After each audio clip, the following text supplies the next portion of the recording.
हिमाचल प्रदेश कर्मचारी चयन आयोग कार्यालय के बाहर क्रमिक अनशन पर बैठे कनिष्ठ कार्यालय सहायक IT JOA IT post code 817 के अभ्यर्थियों से विधानसभा क्षेत्र बड़सर के विधायक इंद्रदत्त लखनपाल और विधानसभा क्षेत्र हमीरपुर से विधायक आशीष शर्मा मिले और उनके साथ धरने पर बैठे। इस दौरान दोनों विधायकों ने अभ्यर्थियों को उनकी तरफ से हर संभव मदद का आश्वासन दिया और कहा कि भारतीय जनता पार्टी इस मुद्दे को जोर शोर से सरकार के समक्ष रखेगी।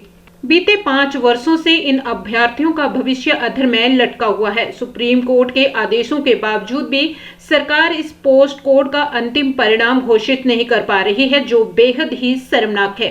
विधायक लखनपाल ने कहा कि इस मुद्दे को वे कांग्रेस विधायक होते हुए भी कई बार सरकार के समक्ष रख चुके हैं, लेकिन सरकार ने इस विषय को गंभीरता से नहीं लिया।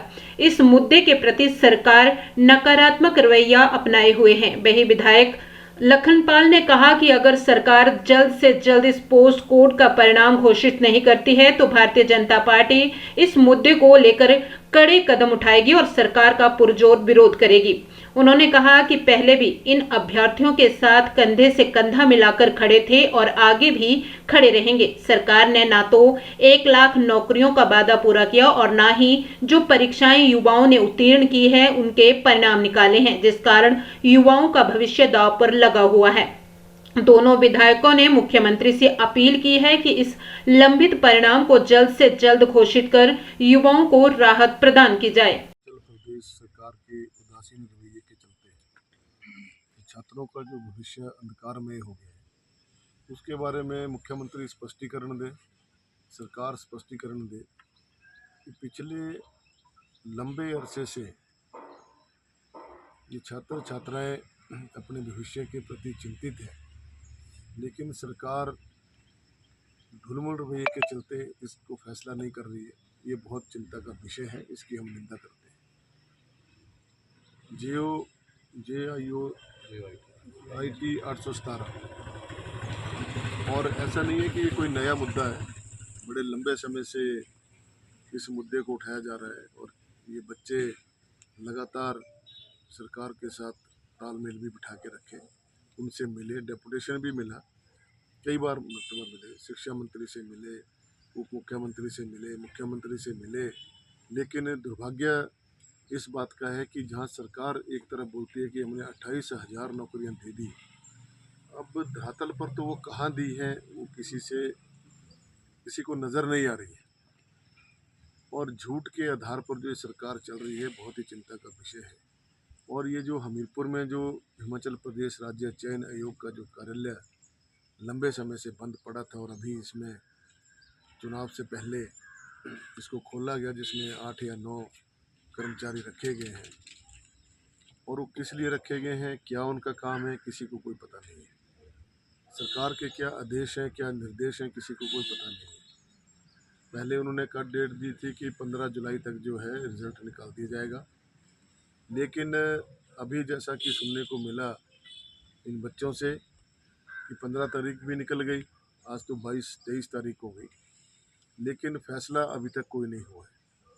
और हम लोग जो हैं जब सत्ता के साथ थे, कांग्रेस के विधायक थे, तब भी इस मुद्दे को उठाते रहे, मुख्यमंत्री के समक्ष भी बातें रखते रहे, डेपुटेशन के माध्यम से भी बच्चों के साथ मिलते रहे, लेकिन जो रवैया प्रदेश सरकार का रहा है वो पूर्णतः जो है नकारात्मक रहा और इसके चलते बच्चों का जीवन जो है अंधकार में हो गया।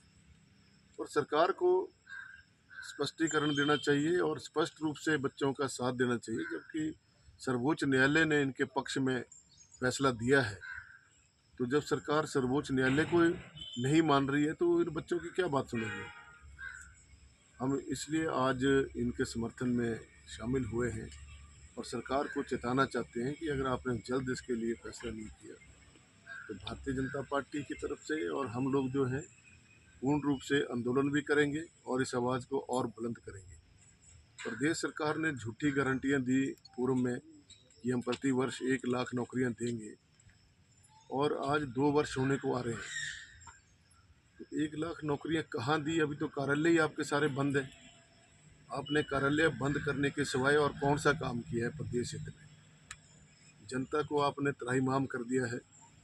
और जो युवा लोग जिन्होंने सरकार बनाने में अहम रोल अदा किया था, ये सोचकर कि नई सरकार आएगी, कांग्रेस की सरकार बनेगी तो हमारे हितों की रक्षा होगी, हमें नौकरियां मिलेंगी, लेकिन उसमें जो है मुख्यमंत्री पूरी तरह से फेल हुए हैं और प्रशासनिक तौर पर भी और राजनीतिक तौर पर भी झूठ के आधार पर उन्होंने अभी तक जो भी काम किया है झूठ के आधार पर। तो मैं उनसे एक बार फिर कहना चाहता हूँ कि आप इस बारे में गंभीरता से विचार करें और जल्द से जल्द इसका निवारण करें। ये तो अभी एक ही कोड है, अन्य कोडों के भी अभी यही हाल है। और जो बच्चे अभी इलेक्शन में भी ये मुद्दा काफ़ी गरमाया रहा, हर जगह हमने इस मुद्दे को उठाया कि JOIT के जो इनके बच्चों के रिजल्ट थे 817 के, ये अभी तक नहीं निकले। तो जो बच्चे इंतज़ार कर रहे थे कि अब कमीशन आएगा, हम लोग भी कमीशन में आगे पेश होंगे, अपना एग्ज़ाम देंगे, तो वो कहाँ से देंगे जब पिछले रिजल्ट नहीं निकल पा रहे हैं।